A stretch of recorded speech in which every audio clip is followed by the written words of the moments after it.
So Evan Mobley, what a lot of his limitations shined through during that Knicks series, and a good amount of them felt like they could be chalked up to like him when he was facing pressure or just like players who were stronger than him. I saw earlier this summer he talked about how he had a home gym now, so we can expect him to, I mean, he's going into year 3. He's still like, what is he, 20, 21, 22?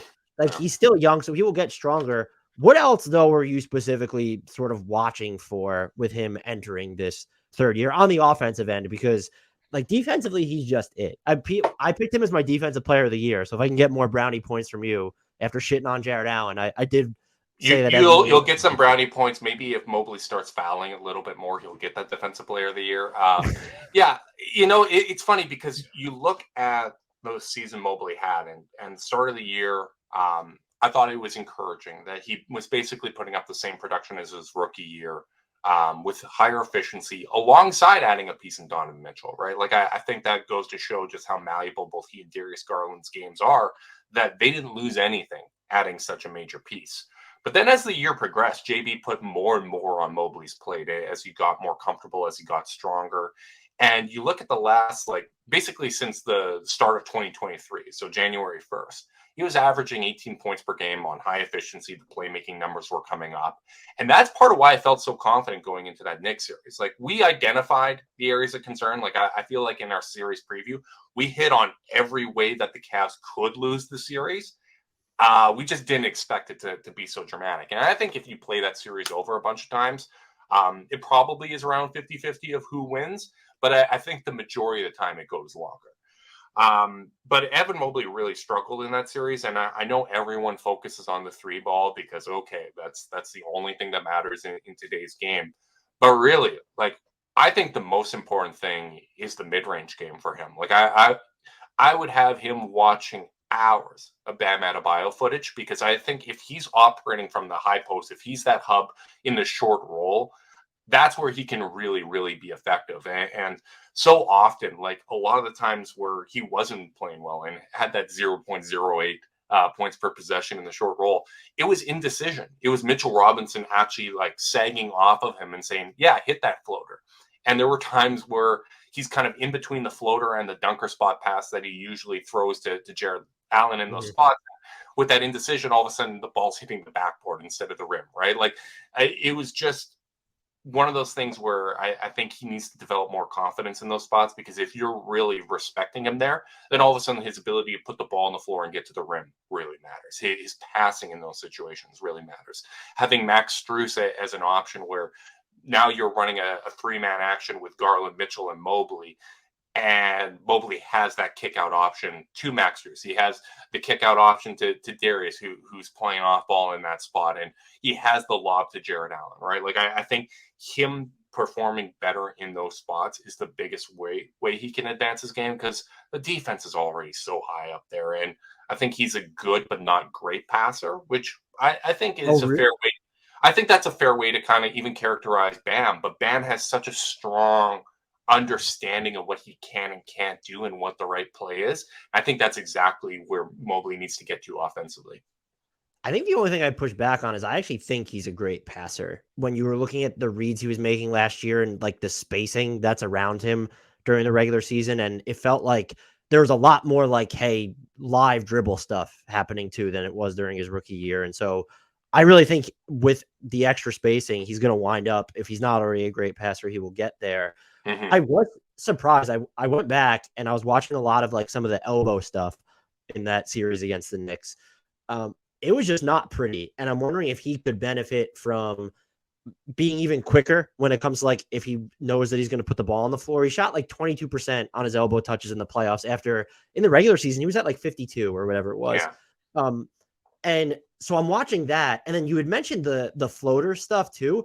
It's just so interesting because he shot 12 of 17 last year on assisted floaters, like where he just caught it and flipped it up there. But it was like whenever he kind of had to take a dribble, or if he had space and like that extra second, that extra pause, it did feel like it threw him off. And that's, I didn't even watch any of the floater stuff from the playoff series. So it's interesting that you had said that, a lot of that was just Mitchell Robinson, like kind of just, hey, go ahead and see if you can do that. And so that I would agree with you. Like I can see the outline of a very crafty mid-range game, but at the same time, like he was sub 40% on like those turnaround jumpers. And like, there's still such a long way to go there. Then when I watch though, the form just feels like it's there and that it's Yeah. pretty. And this is someone I expect. I don't think, and this isn't, I'm saying I still don't think people understand how good of a passer he is. And I think that while we don't understand necessarily what he is on offense, I still think he ends up being, I think it's more likely he's a great offensive player than not. But I do wonder how you feel about like, okay, like if he can't like make or be confident, like in this short roll stuff in the playoffs, like maybe when the pressure increases, like what does that sort of muddy his offensive utility to this team at all? Just like if I wouldn't say use the Knicks series as this potential stasis for him, but just like if he goes through those stretches where, if there are more physical guys, he's not able to do the same damage in the short roll or from the elbows, and he's not this really good 3-point shooter, like how hard does it become to then sort of float like this too big model? Yeah, I think it's essential for making that model work, right? Like, and that's going to be one of the important things that we find out this season. And it's tricky because, man, like Mobley's probably about 5 years away from his prime, right? Like when you look historically, usually when bigs get to like 26 years old, that's when it starts to really click from them. And the Cavs are on an accelerated timeline when it comes to Donovan Mitchell and proving that this is the best spot for him to win. So you have to kind of balance. It's not like a Warriors 2 timeline thing because you're talking about 22 and a 26-year-old, and I also just hate that everyone uses the Warriors 2 timeline thing as an example of like you can't have vets and young players. No, that was about the Warriors making bad picks and guys that just aren't good at basketball. Like if they drafted Tyrese Halliburton, that would have worked really well. If they drafted LaMelo Ball, that would have worked really well. Yeah. If they drafted Franz Wagner, that would have worked really well. Don't excuse the fact that they made terrible picks like you can't have young guys and old guys. But yeah, like I think Mobley's growth there is absolutely essential. It's essential for making the two big pairing work. It's funny, like when you look at it for the regular season, the offensive rating was better when both bigs were together than either big individually, like on their own. That's wild. And a lot of that obviously has to do with they're playing more of their minutes with Garland and Mitchell. But like that's the whole kind of conceit of this team building thing is we can make these two big works because we have two guards that work so well offensively together, right? And I think adding someone like Max Strus is going to be a big difference. You mentioned his ability to hit contested shots. He was in the 4th percentile the last 2 years in terms of how open his 3-point shots are. So 96% of the league is getting better looks than him.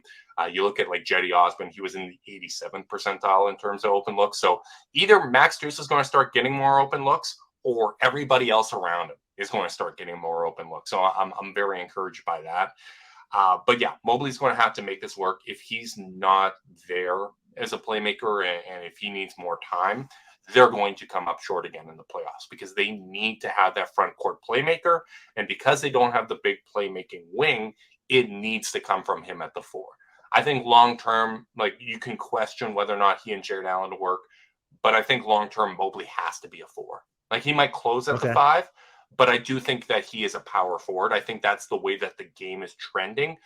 You look at some of the power forwards that are coming into the game, like Wemby wants to play 4. Chet wants to play the 4. The league is getting bigger and bigger, and the small ball revolution was really about having skill at every position. Now you have skill and size, which is the way I think this is going. And even like Jaren Jackson Jr., Giannis, right? Like they're great at the 5.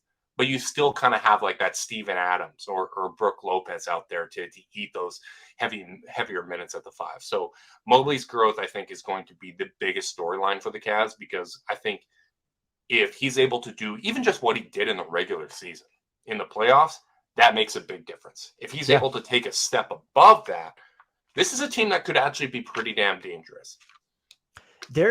And I'm not saying that Mobley will be a better offensive player than Giannis, but if he doesn't, I guess, develop along the track that they're expecting, it does create, if you want him to be your 4, sort of a very rigid well of options. Okay, well, who can be the 5? Where it's like when you think of Giannis, like he almost needs, like Brook Lopez makes too much sense next to him. And that's just not the type of player Jarrett Allen is.